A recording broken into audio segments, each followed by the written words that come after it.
Yanvarın 6-sında gözlənilən hava şəraiti açıqlanıb. Milli Hidrometeorologiya Xidmətinin məlumatına əsasən Bakıda və Abşeron yarımadasında hava şəraitinin dəyişkən buludlu olacağı, arabir tutulacağı, əsasən yağmursuz keçəcəyi gözlənilir. Gecə və səhər bəzi yerlərdə duman olacaq. Şimal-qərb küləyi gündüz cənub-şərq küləyi ilə əvəz olunacaq. Havanın temperaturu gecə 2-4 dərəcə, gündüz 9-12 dərəcə isti olacaq. Atmosfer təzyiqi 768 mm civə sütunu nisbi-rütubət 70-80% təşkil edəcək.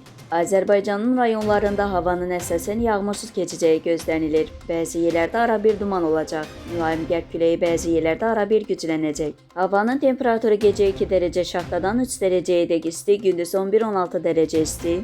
Dağlarda gecə 3-8 dərəcə şaxta, gündüz 5-10 dərəcə isti olacaq. Gecə bəzi dağlıq ərazilərdə yolların buz bağlayacağı ehtimalı var.